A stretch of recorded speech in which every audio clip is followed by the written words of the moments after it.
Wherever he went, Stephen Hawking was hailed as an intellectual giant. His lectures hugely popular for their mix of humour, humanity and brilliance. I want to report that I think I have solved a major problem in theoretical physics that has been around since I discovered that black holes radiate thermally 30 years ago.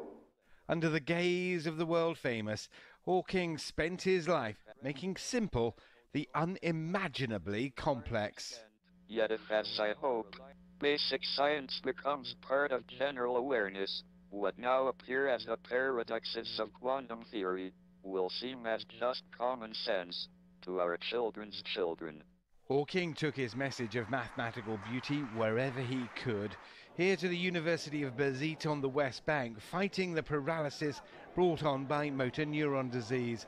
At the age of 21, he was told in 1966 that he had just 2 years to live.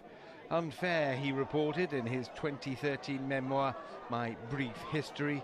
50 years later, he said he was quietly satisfied with his life. A huge understatement for a man who challenged the theory of everything as well as his physical limits.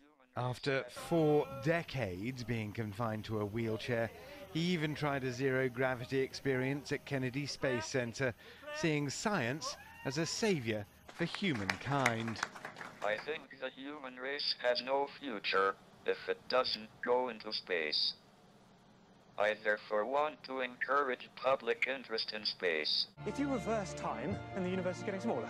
A movie of Hawking's life, The Theory of Everything, mirrored his professional achievements and his personal setbacks.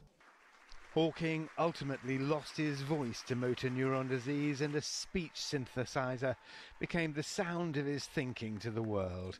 He became internationally famous for his 1988 book, A Brief History of Time, one of the most complex tomes to ever achieve mass appeal.